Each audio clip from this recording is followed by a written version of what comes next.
Subscribe करें और bell दबाएं ताकि कोई खबर रह न जाए।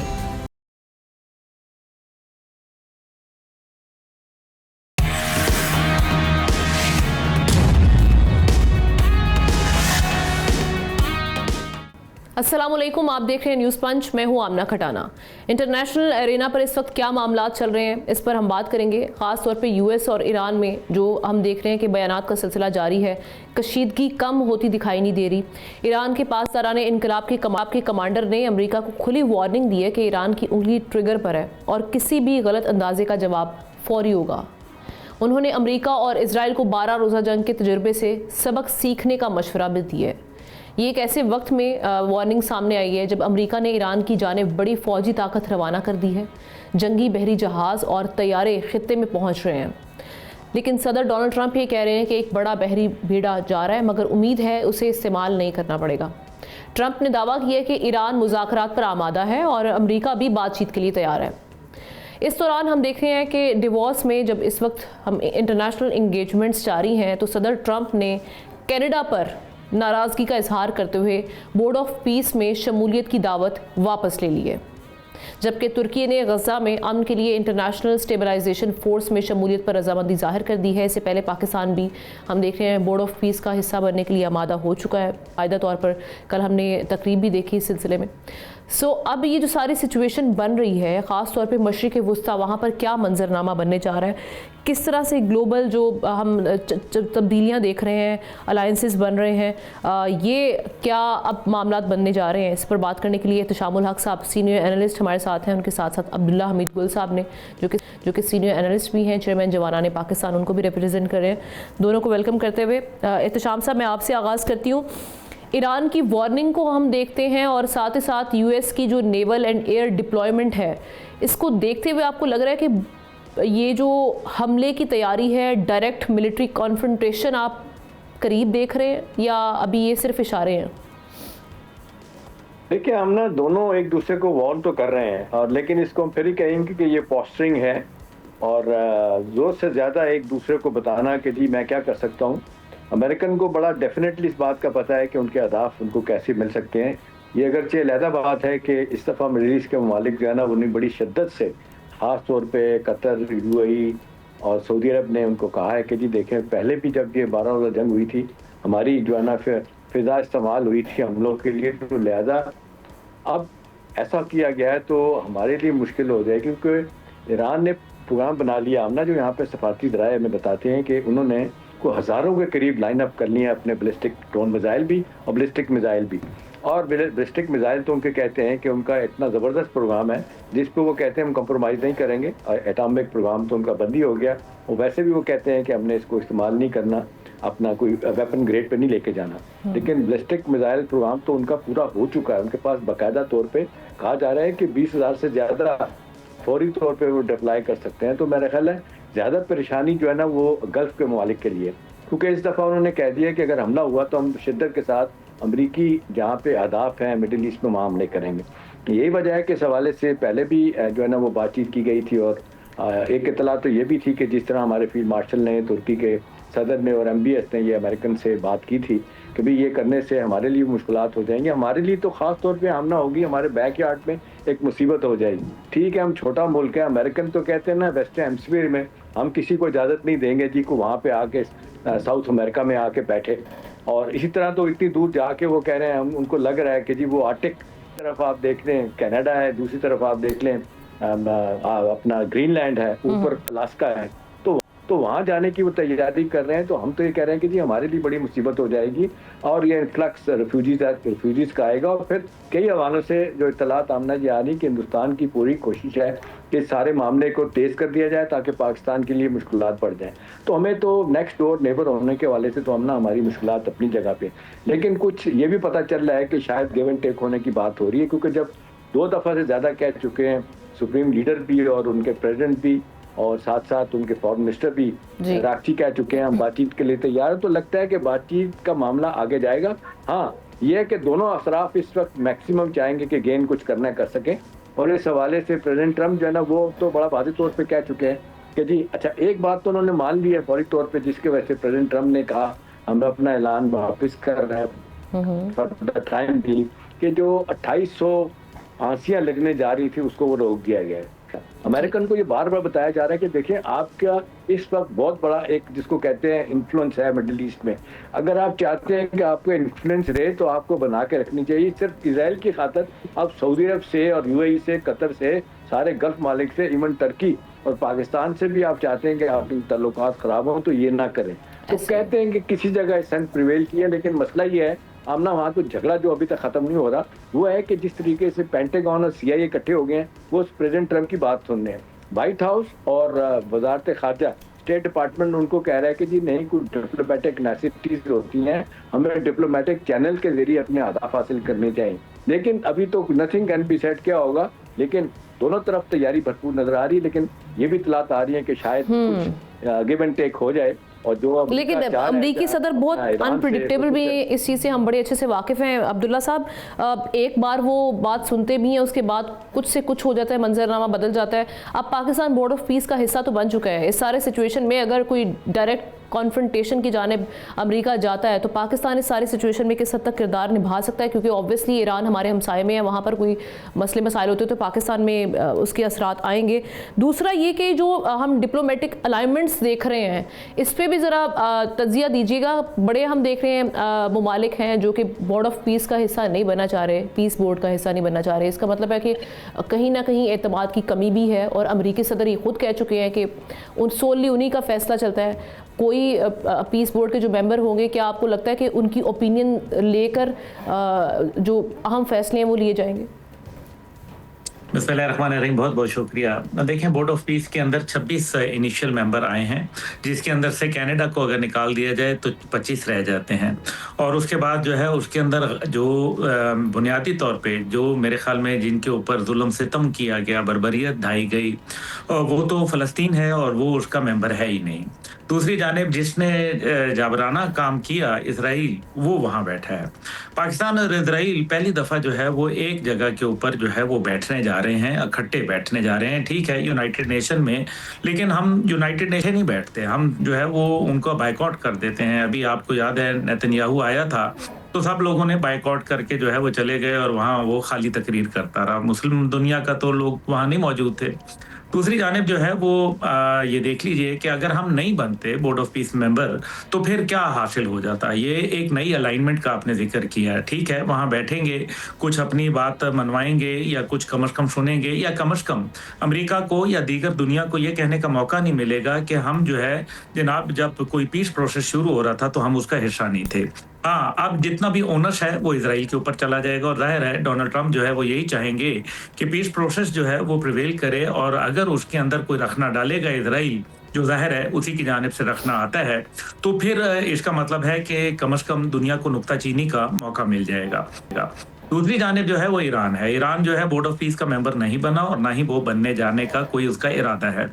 ये याद रखिए कि ईरान की न्यूक्लियर पावर जो है वो कहीं खत्म नहीं हुई, और ये जो हालिया जिस तरीके से चाइना और रशिया की बेतहाशा मदद आई, रशिया की खुलेआम और चाइना की जो है वो साइलेंटली, और ये देखिए कि उनके जहाज एंटीनॉव जो थे वो भर भर के आए, और इजराइल जो है उस टाइम पे उसको सबसे ज्यादा खतरा है, क्योंकि अमेरिका का तो शायद वो कुछ ना कर सके अभी, ऑल्दो कि उन्होंने इंटरकॉन्टिनेंटल बैलिस्टिक मिसाइल का कामयाब तजुर्बा किया है, लेकिन इसके बावजूद जैसे अभी एहतिशाम साहब ने कहा कि उनकी मिसाइल टेक्नोलॉजी जो है वो बड़ी सुपीरियर है, और उसके अंदर सबसे बड़ी बात यह है कि हाइपरसोनिक मिसाइल्स मौजूद हैं जो 11,000 किलोमीटर की रफ्तार से शुरू होते हैं, और ये बहुत ज्यादा आगे जा सकते हैं।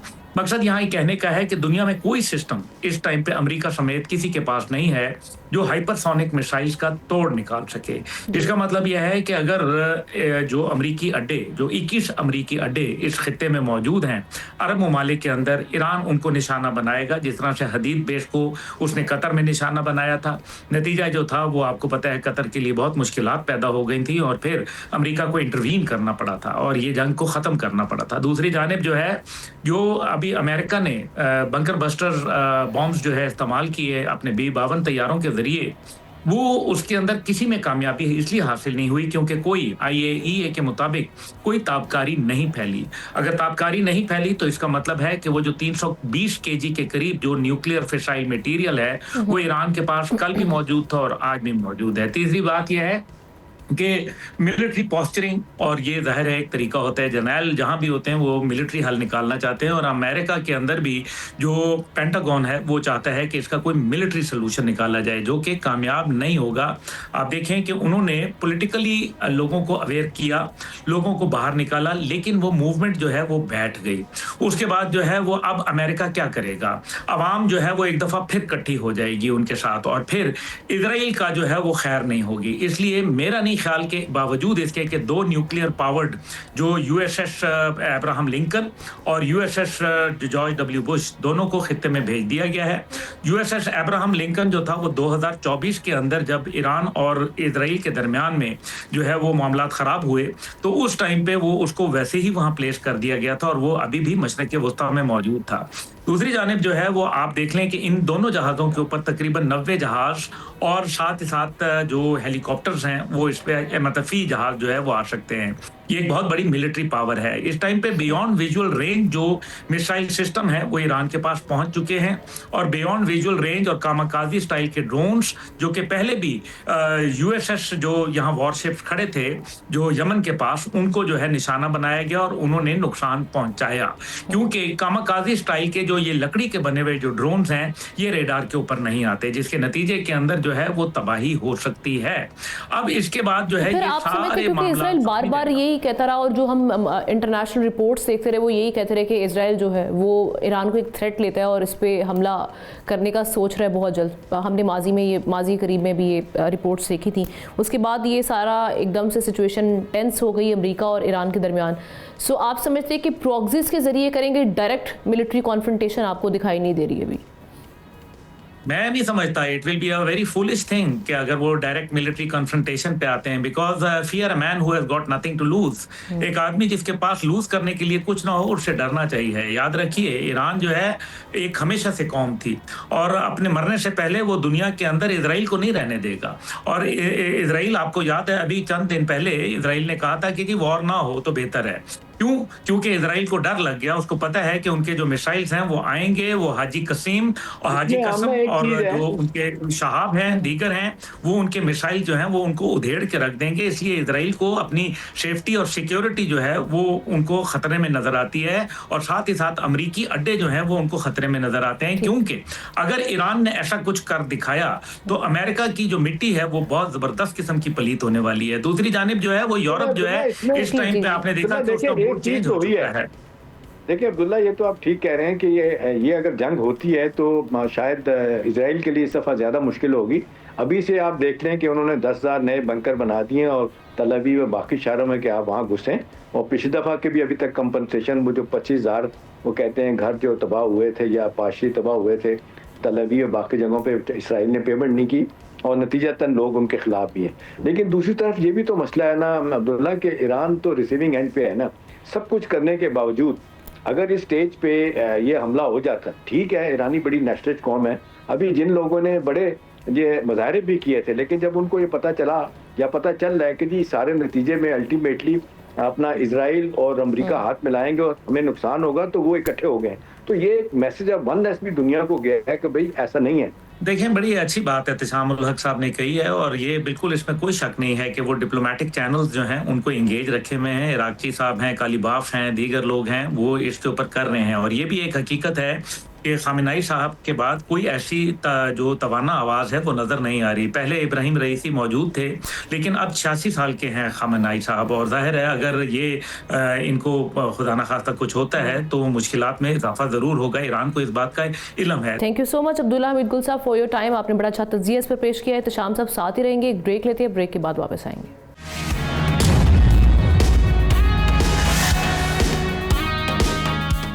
Welcome back. कुछ बात करेंगे अफगानिस्तान के हवाले से, जिसके हवाले से टर्किश ड्रग रिपोर्ट 2025 ने दुनिया को एक नए खतरे से खबरदार कर दिया है। रिपोर्ट के मुताबिक अफगानिस्तान में तालिबान की जानिब से पोस्त की काश्त पर पाबंदी के बावजूद मनशियात की मईशत ख़त्म नहीं हो सकी। उल्टा ये कारोबार अब ज़्यादा ख़तरनाक शक्ल इख्तियार कर चुका है, जहाँ सिंथेटिक मनशियात तेज़ी से फैल रही हैं।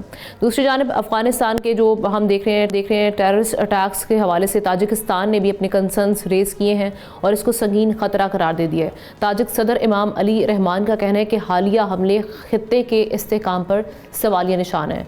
अफ़गानिस्तान के नाज़रीन, बदलती सियासी और सिक्योरिटी सूरत हाल पूरे खित्ते का तवाड़ी है। इससे पहले आज से कोई 2 दिन पहले चाइनीज़ जो वहाँ पर काम कर रहे थे रेस्टोरेंट में काबुल में, उन पर अटैक किया गया और 5 चाइनीज़ जो हैं इस हमले का शिकार हुए।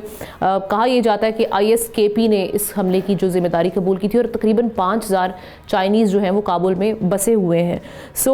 चाइना की जानिब से भी अपने कंसर्न्स रेज़ किए गए हैं। तो कितनी मुश्किलात हैं अब अफ़गानिस्तान के लिए और अफ़गानिस्तान को अपना किबला दुरुस्त करने के लिए अब क्या इक़दाम करने पड़ेंगे। एहतशाम साहब के साथ ज़ाहिर शाह शिराज़ी साहब सीनियर एनालिस्ट भी हमें ज्वाइन कर चुके हैं। आपको भी वेलकम करते हुए शाह साहब, अब ये जो सिचुएशन बनी हुई है, एक तो पोस्ट की काश्त के हवाले से कंसर्न्स आना, सेंट्रल एशियन जो स्टेट्स हैं वो भी नाखुश हैं। चाइना ने इस मसले को बहुत ज़्यादा हाईलाइट किया, इतना रिपोर्ट पहले नहीं किया गया जो बाकी अटैक्स हुए हैं, लेकिन इस बार काफ़ी इसको हाईलाइट किया गया है। सो आपको लगता है कि अब इंगेजमेंट्स बढ़ेंगी और प्रेशर भी बढ़ेगा अफ़गानिस्तान पर और उनको बिल आखिर एक्शन करना पड़ेगा? आमना, बहुत बहुत शुक्रिया। मेरे ख्याल में इन तमाम बातों के अलावा 2 बड़ी खबरें मैं आपके साथ शेयर करता हूँ। एक फिर मैं ड्रग के हवाले से बात करूँगा। सबसे बड़ी इम्पोर्टेंट चीज़ इस वक्त जो है वो अफ़गान तालिबान के जो फैक्शंस है उनके दरमियान इख्तिलाफात जो है वो इंतहाई हद तक पहुँच चुके हैं। और इस वक्त देखा जाए तो जितना भी बड़ा असला है, जो सोफिस्टिकेटेड वेपन्स हैं, वो मुल्ला हैबतुल्लाह की हुक्म के बाद वो बाकायदा कंधार शिफ्ट होना शुरू कर दिया गया है। और ज़्यादातर जो फाइटर्स हैं अफ़गान तालिबान रजीम जो कि इस वक्त मैटर करती है, मुल्ला हैबतुल्लाह के जो फॉलोअर्स हैं, उन्होंने कोशिश की है कि वो अपना जो रीलोकेट करें काबुल से कंधार की जानिब। तो ये एक बहुत बड़ा ख़तरा इस वक्त खित्ते के अंदर मौजूद है। दूसरा, सिराजुद्दीन हक्कानी, मुल्ला याकूब और जो बाकी फैक्शंस हैं उनके दरमियान भी काफ़ी ज़्यादा इख्तिलाफात जो है विजिबली नज़र आ रहे हैं, जिसकी तस्दीक अभी आपने देखा कि कल डिप्लोमेट की एक बहुत बड़ी रिपोर्ट थी। हालांकि ये वही इंसमाम इंफॉर्मेशन है जो कि हम देते रहे हैं कि तालिबान के दरमियान इख्तिलाफात है और ये ख़तरात का बायस बन सकते हैं। उसकी तस्दीक खुद मुल्ला हैबतुल्लाह ने कर दी अपने एक ऑडियो मैसेज में, जो कि हुक्मनामा है कि तमाम तालिबान फैक्शन जो हैं वो आपस में इत्तेफाक से काम करें, वरना तालिबान की रजीम कोलैप्स हो सकती है। तो ये एक सिलसिला है। दूसरा, ISK ने जो हमले की जिम्मेदारी कबूल की है, ये इस बात को साबित कर रही है कि ISK और BLA साथ साथ BRA और जो मजीद ब्रिगेड है उनके दरमियान एक कोलैबोरेशन हुई है। और ये भी इतलात है कि अलकायदा का जो नेक्सस है वो भी इनके साथ शामिल है। अब ये 3-4 तंजीमें मिल के न बाकायदा तौर पे ट्रेनिंग कर रही हैं इन दहशतगर्दों की, बल्कि उनको टास्क भी सौंप रही हैं। तो ये मजीद ख़तरनाक होता जा रहा है। और ख़ासतौर पर काबुल में जो हमला हुआ है, ये एक अफ़गान तालिबान रजीम के लिए भी जो है एक बहुत बड़ा मेरे ख्याल में मैसेज है कि जो दहशतगर्दी उनके हम कह सकते हैं मज़ाफ़ाती डिस्ट्रिक्ट्स के अंदर थी, वो अब काबुल या उनके सेंटर ऑफ पावर के अंदर पहुँच चुकी है। जहाँ तक ड्रग के हवाले से तुर्किश इंटेलिजेंस की रिपोर्ट है, उसमें बिल्कुल कोई दूसरी राय नहीं है कि ज़्यादातर जो अफ़गानिस्तान के अंदर अफीम और पोस्ट की काश्त होती है, उन्हें वहीं पे बाकायदा जो है मुख्तलिफ छोटी होम बिल्ड फैक्ट्रीज़ के अंदर जो है वो प्रोसेस किया जाता है और रिफाइंड फॉर्म में आइस और दूसरी ऐसी मनशियात बनाई जाती हैं जो कि बाद में हम कह सकते हैं कि स्मगल होती हैं। और जिसमें मैं बात करूँगा तिरा वैली का एक बहुत बड़ा हाथ है, खैबर डिस्ट्रिक्ट, क्योंकि ये एक वाहिद इंटरनेशनल ड्रग रूट है जो कि पिछले कम से कम 60-70 सालों से चलता रहा है। और अगर आप देखें कंसंट्रेशन दहशतगर्दी की इसी वजह से मेरे ख्याल में पाकिस्तान की सिक्योरिटी फोर्सेज अब एक फुल फ्लैज ऑपरेशन यहाँ पे करेंगी। जहाँ तक रीजनल थ्रेट का ताल्लुक है, जो इमाम अली रहमान की बाकायदा हम कह सकते हैं वार्निंग है अफगान तालिबान को, ये भी एक मैसेज है जो नॉर्दर्न ब्लॉक है, उज़्बेकिस्तान, ताजिकिस्तान और तुर्कमानिस्तान, क्योंकि हम ये समझते रहे कि अफगान तालिबान पाकिस्तान के बॉर्डर की बंदिश के बाद उनकी कोशिश थी कि वो शिफ्ट करें अपने बिजनेस को, अपने तमाम मामलात को टूवर्ड्स सेंट्रल एशियन रिपब्लिक्स। लेकिन ताजिकिस्तान की जानिब से जो मेन बॉर्डर लग रहा है, मेरे ख्याल में उसके बाद वहाँ भी क्लोजर की बात की है, वहाँ पे जो है वो जॉइंट इस वक्त सिक्योरिटी फोर्स की तैनाती की बात की जा रही है। तो अफगान तालिबान के लिए मुश्किलात अंदरूनी और बैरूनी तौर पर बढ़ते जा रहे हैं। और मैं आपकी बात से इत्तेफाक करूंगा कि अगर ये हालात रहे तो हम देखेंगे कि जल्द ही एक इंटरनेशनली एक्नॉलेज एक एक्शन शायद यहाँ पे हमें नजर आएगा। एहतशाम साहब, बिल्कुल ऐसे ही ये सारी सिचुएशन अब जो बन रही है, ख़ास तौर पे अब जो चाइनीज़ के ऊपर हमला होना और उस जानिब से कंसर्न्स रेज़ करना। वैसे तो हम देख रहे थे अगस्त 2025 पिछले साल की अगर हम बात करते हैं, तब भी चाइनीज़ जो फॉरेन मिनिस्टर हैं उनकी मुलाकात हुई थी काबुल में ही, वहाँ के जो फॉरेन मिनिस्टर हैं अमीर खान मुत्तकी साहब से, और यही उन्होंने कंसर्न्स रेज़ किए थे। लेकिन अब तो बाकायदा जो हमले हो रहे हैं उसके बाद आप समझते हैं कि अब कोई रुकावट नहीं रही जो अफ़गान तालिबान को रोके इस चीज़ से आगे बढ़ने से, जो हम देखते हैं कि क्रॉस बॉर्डर टेररिज्म उनकी जानिब से की जा रही है। अब तो सिर्फ पाकिस्तान नहीं, चाइना भी, सेंट्रल एशियन स्टेट्स, वो भी नाखुश हैं।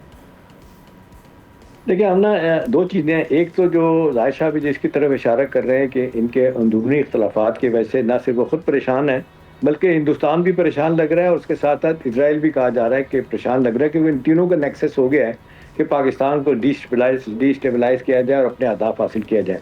अभी देखिए, दो ग्रुप का नाम तो आ रहा था कि एक कंधारी ग्रुप है, काबुल ग्रुप है, हेलमंद ग्रुप का भी एक नाम आ गया कि जिनके अपने लोग ये चाह रहे हैं कि जी किसी तरीके से ये जो एक इंतहा पसंदी इख्तियार की गई जिसकी वजह से तालिबान और अफगान तालिबान को आइसोलेशन का शिकार होना पड़ रहा है, सारी दुनिया का क्रिटिसिज्म इतनी तेजी के साथ आ रहा है, उसको रोका जाए। लेकिन मुझे नहीं लगता हमना उन्हें इन चीज़ की परवाह है। बाकी आप देख लें, इस हवाले से दो चीज़ें हैं। एक तो DGISPR की मैं बात करूंगा, जो एक से ज़्यादा दफ़ा कह चुके हैं वो कि जी ये क्रिमिनल का और दहशतगर्दों का जो नेटवर्क है सस्टेन कर रहा है, इसको तोड़ने में मतलब जिस तरह हमें कामयाबी मिलनी चाहिए शायद नहीं मिल रही। ये दोनों पैसा इस्तेमाल कर रहे हैं, दोनों फ़ायदा उठा रहे हैं। इनके पीछे भारत भी है, अफगानी भी है और इसराइल भी है।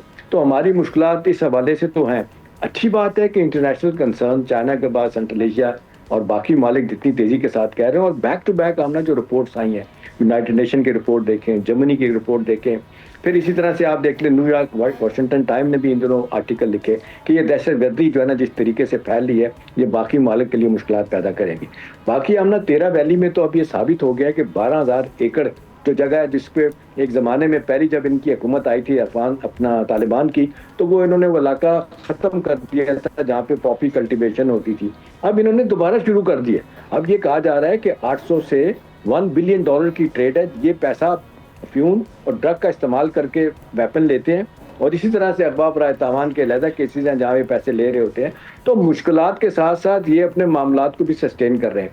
ये अपने जितने ग्रुप्स हैं उनको पैसा भी दे रहे हैं और साथ साथ बाहर से पैसा भी मिल रहा है।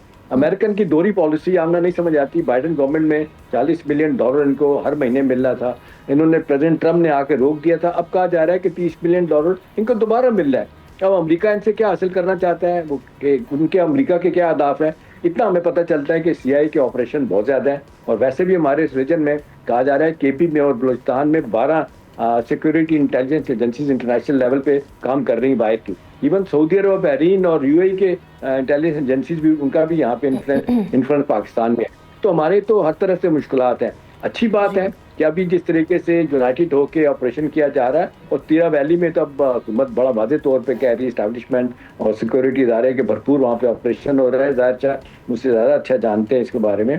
अब यह है कि हमारा दबाव तो बड़ी तेज़ी से बढ़ रहा है, लेकिन ये बाहर का नेक्सस जिस तरह सस्टेन कर रहा है अफगान तालिबान को, शायद एक दुनिया की तरफ से जो बड़ा शदीद उन पर दबाव भी आ रहा है इंटरनेशनल सतह पे, सफारती सतह पे, सियासी सतह पे, मॉरली उन पे आ रहा है। अगरचे उन्हें इसकी परवाह नहीं, लेकिन बहरहाल बैकफुट पे जा रहे हैं। उनको अब ये समझ आ रही है कि जी अब हमारे खिलाफ रजीम चेंज होगी या कुछ होगा। नॉर्दर्न लाइन्स के लोग भी बड़े एक्टिव हो चुके हैं, तो अब उनको पिस्सू तो कहते हैं पंजाबी में, पिस्सू तो पड़ गए, लेकिन क्या इससे निकल सकेंगे, अपने आप को ठीक करेंगे, ये बहुत अहम सवाल है। लेकिन पाकिस्तान बड़े वाज़ेह तरीके से इंटरनेशनल ओपिनियन को साथ लेके चल रहा है, और ये तालिबान के लिए मुश्किलात आगे जाके और पैदा करेगी। बिल्कुल, पाकिस्तान अपने मुकदमा स्ट्रॉन्ग कर दिया हुआ है इस सिलसिले में। शुक्रिया एहतशाम साहब। ज़ाहिर शाह शिराज़ का शुक्रिया अदा करते हुए ब्रेक की जानिब बढ़ते हैं। ब्रेक के बाद वापस आते हैं।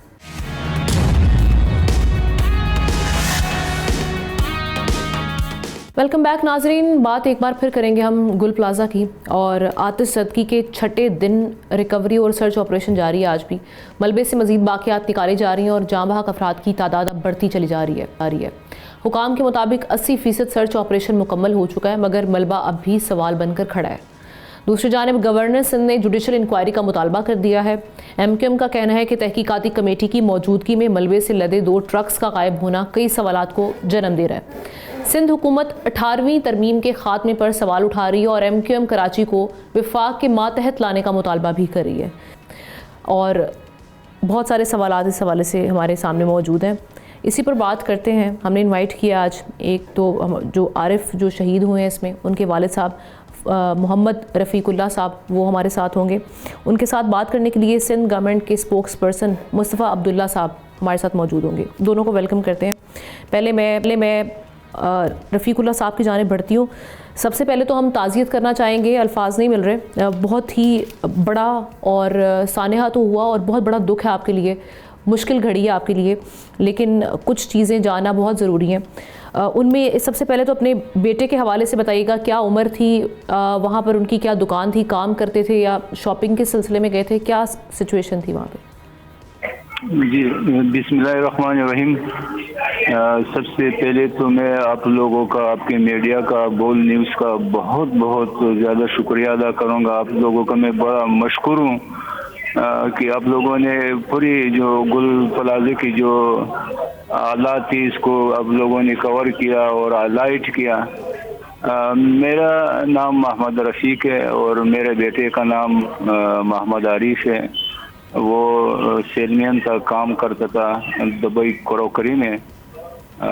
तो इस वक्त जो प्रोसेस जो डीएनए का जो चल रहा है ना, तो यहाँ तकरीबन 6 दिन, तो वहाँ मैं 5 दिन अपने बेटे को उस अंगारों में जलता देख रहा था और बड़ा मैंने अपने आप को कमज़ोर और मायूस कि अपने बेटे को जलते हुए देख रहा था। और अब जो ना ये प्रोसेस जो यहाँ पे डीएनए का जो चल रहा है, अभी तक तो हमें कोई डेड बॉडी मिली नहीं है। तो बस अभी जो मामला थे हम तो अब थक चुके हैं ना। तो अब रफ़ीक भाई, आपके बेटे की उम्र क्या थी? मेरे बेटे की उम्र जो है ना 21 साल थी। 21 साल। और कब से वहाँ पर काम कर रहे थे? काम तो तकरीबन 8 साल हो गए, लेकिन इस शॉप में जिस अभी जो मौजूद थे इनके साथ तकरीबन 4 या 5 साल हो गए होंगे। और क्या बात हुई आपकी? आखिरी बार राब्ता आपसे हुआ था या वालिदा से या घर में किसी और फर्द से हुआ? नहीं, असल में मैं तो बेटों को डेली जो है ना फ़ोन जो है ना इसको करता था कि कराची के जो हालात चल रहे हैं, रात को जब ये लेट हो जाता था तो ज़ाहिर है मेरे बाप को परेशानी होती है। कराची में तो बहुत सारे मसाइल है ना। तो उस वक्त भी मैंने जब फेसबुक यूज़ कर रहा था तो मैंने एक पोस्ट पढ़ी कि गुल प्लाजा की करीब दुकानों में आग लगी है। तो उस वक्त मैंने उनको फ़ोन करना शुरू किया। बेल जारी थी, हालांकि मैंने 11:30 बजे उनको कॉल करना शुरू किया और पोस्ट मैंने देखा, हालांकि आग उस वक्त 1 घंटा हो चुका था। अच्छा। तो बेल जारी थी, रिसीव नहीं किया उन्होंने फ़ोन। तो रिसीव नहीं किया, आपकी बात नहीं हुई उनसे? नहीं, बात नहीं हुई। अभी मुझे बताइएगा कि डीएनए के सिलसिले में कुछ, क्योंकि अभी तो बिल्कुल जो रिमेन्स मिल रहे हैं, बाकियात मिल रही हैं, वो तो उससे तो शनाख्त होना ही मुश्किल है। कल मैं एक सर्जन को भी सुन रही थी, वो कह रही थी कि अब इनसे तो डीएनए भी, क्योंकि डीएनए भी लूज़ हो चुका है, वो भी शायद मैच ना हो पाए, उस तरीके के मामला हैं। आपसे अस्पताल वालों की क्या बात हुई है, क्या कहा जा रहा है, कुछ बताया आपको इस हवाले से? हॉस्पिटल में देखें जिस कंडीशन में बॉडीज आ रहे हैं ना, अब देखें, अब ये जो आखिरी शॉप जो 24 या 25 लाशें मीडिया के जरिए से हम सुन रहे हैं, अब ये सारे हड्डियां हैं ना, इसमें तो ना गोश है ना कोई इसे हैं। अब इनके अब पता नहीं क्या प्रोसेस है, इनके डीएनए कैसे होंगे, ये तो डॉक्टर ये बेहतर बताएंगे। हुकूमती तर्जुमान भी हमारे साथ हैं और उनसे भी हम जानते हैं, और साथ ही साथ आप लोगों को राब्ता किया है हुकूमत की जानिब से, क्योंकि ये कह रहे थे कि मुआवजा देंगे जिनके साथ जो यहाँ पर हुआ? नहीं, राब्ता तो किसी का ही नहीं हुआ हमारे साथ। खाली एमपीए जो अली अहमद जान थे वो उस वक्त तो वहाँ भी आए हमारे पास, यहाँ हॉस्पिटल भी आए हमें हौसले देने के लिए। मसला किसी राब्ते का तो कोई जिक्र ही नहीं हुआ, न किसी ने राब्ता किया, न वहाँ कोई आए हैं। वहाँ पे ये सानिया जो 4-5 दिन जो चल रहा था, वहाँ पे लोग जो ना बेचारे तड़प रहे थे, उनके पेरेंट्स। तो मेरे साथ तो किसी ने ना राब्ता किया, ना मेरे पास वहाँ को आए सिवाय एमपी अली अहमद की। ठीक, मैं मुस्तफ़ा अब्दुल्ला साहब की जानिब चलती हूँ, आप साथ ही रहिए मेरे। मुस्तफ़ा साहब, ये आपने सुना है इनकी बातें भी, इनका बेटा चला गया, नुकसान आपके सामने ही है, नेग्लिजेंस भी सामने है, सवालात भी कई उठ रहे हैं। अब हम कर क्या सकते हैं? इन लोगों का किसी लाइफ लॉस का तो कोई कंपनसेशन नहीं है, कोई मुआवजा नहीं है, लेकिन ऑब्वियसली फिर भी जो ऐलानात किए गए हैं उसके लिए टाइमलाइन दे दीजिए, क्योंकि कल भी मेरी एक मुतासरा फैमिली से बात हुई है, वो भी कह रहे हैं कि सिंध गवर्नमेंट ने कोई रब्ता ही नहीं किया, किसी किस्म का कुछ नहीं है। तो आप हमारे प्लेटफॉर्म से बता दीजिए कि कब रब्ता किया जाएगा, कब इनको ये मुआवजा पे किया जाएगा। बिस्मिल्लाहिर्रहमानिर्रहीम। सबसे पहले तो रफ़ीक साहब को सिंध हुकूमत की तरफ से और मैं समझता हूँ सबकी तरफ से ताज़ियत है, और हम आपके दुख में बराबर के शरीक है। मेरा ख्याल है इनका ताल्लुक जो है मेट्रोल के इलाके से, शायद कराची के, और हमारी पार्टी के लोग भी इनके पास गए थे अफसोस के लिए, और बहुत अफसोसनाक जो भी हुआ है, बहुत अफसोसनाक वाक़या हुआ है। मैं समझता हूँ कराची नहीं बल्कि पूरे पाकिस्तान की का हर शहरी जो है वो इस वक्त अफसोस में है। और इसका तो देखें, जानी नुकसान जो होता है इसका तो कोई नेमुल बदल नहीं है। कॉम्पनसेशन इसकी आप बज़ाहिर जो भी आप हम करेंगे वो तो एक है, लेकिन जो किसी का अगर बेटा चला गया है या किसी का भाई चला गया है, किसी की बहन चली गई है, वो उसका तो दुख है, वो तो हमेशा रहेगा। अब बात जहाँ तक रही कि कब तक जो है कॉम्पनसेशन का प्रोसेस शुरू होगा, देखें अभी फिलहाल चीज़ें कंप्लीट अभी तक नहीं हुई हैं। अभी इवैक्यूएशन का सारा प्रोसेस कंप्लीट होगा, उसके बाद एक फाइनल जो लिस्ट होगी वो बनाई जाएगी, जिस पे काम हो भी रहा है, और उसके बाद जैसे ही चीज़ें फाइनलाइज हो जाएंगी तो फिर ज़ाहिर है उन तमाम लवाहिकीन जो हैं उनसे रब्ता किया जाएगा, और उनसे जो है वो कॉम्पनसेशन के लिए जो सीएम साहब ने अनाउंस किया है 1 करोड़ रुपए, वो हर फैमिली को दिया जाएगा। अब पता क्या मुस्तफा साहब, सॉरी टू इंटरप्ट यू, मसला सिर्फ ये नहीं है। देखिए लाइफ के साथ साथ उनका रोजगार जो कमाऊ पूत था वो भी चला गया। अब घर जिनके चलते थे अपने बच्चों की वजह से, वो जब वो चले जाएंगे तो उनके लिए आगे रमज़ान भी आ रहा है, वो मुश्किलात भी हैं। मैं समझती हूँ कि टाइमलाइन थोड़ी सी मुश्किल हो पाएगी, लेकिन हमें कुछ ना कुछ पहले करना होगा ताकि इनके चूल्हे जलते रहें। जी, इसको बहुत जो है वो स्पीड अप करेंगे इंशाल्लाह। ये इतना कोई लंबा प्रोसेस नहीं होगा, और इसमें जो भी लवाहिकीन हैं, जो भी फैमिलीज़ हैं, जो भी इफेक्टीज़ हैं, उनसे जो है वो राब्ता, जैसे मैंने आपको बताया, इनकी फैमिली से भी मुलाकात हुई है, हमारे पार्टी के लोगों की, हमारे जो है नुमाइंदे हैं वो भी गए हैं।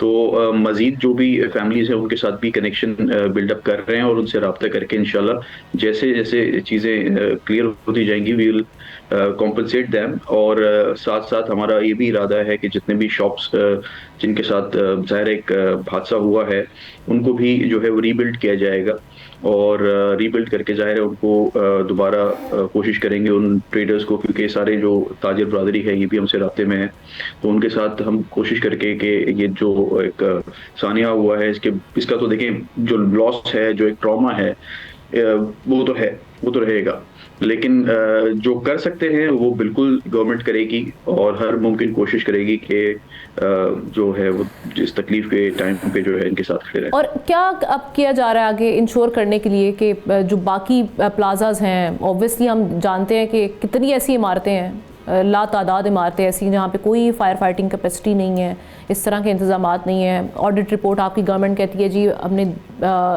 इनकी आई भी थी, लेकिन आगे वज़ीर आला साहब कहते हैं मुझे नहीं मिल पाई। सो अब ये नेग्लिजेंस तो नहीं होनी चाहिए। नहीं, ये इसमें मैं करेक्ट कर दूं, ये ऑडिट रिपोर्ट की बात जो है ये जनवरी की 2024 की बात है।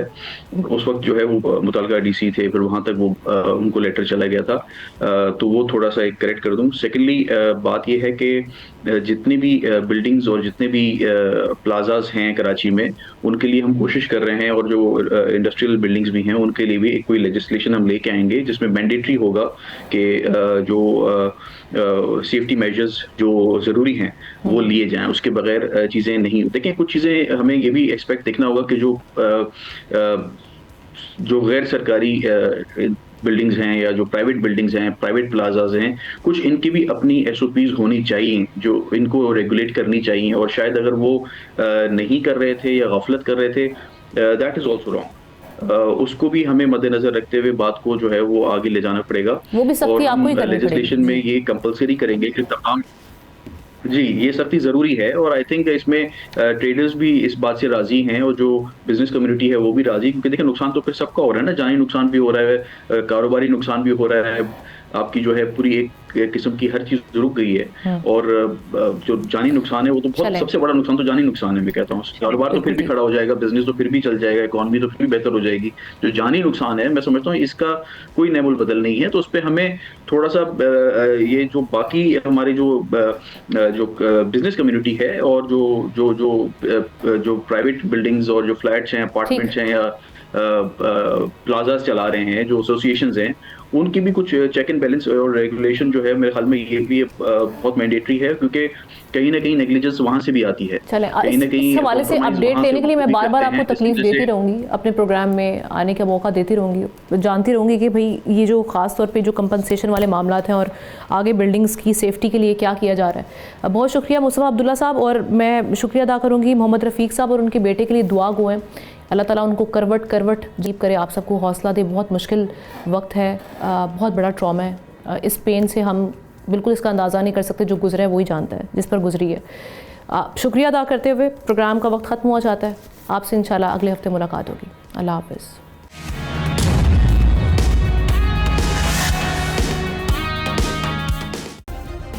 सब्सक्राइब करें और बेल दबाएं ताकि कोई खबर रह न जाए।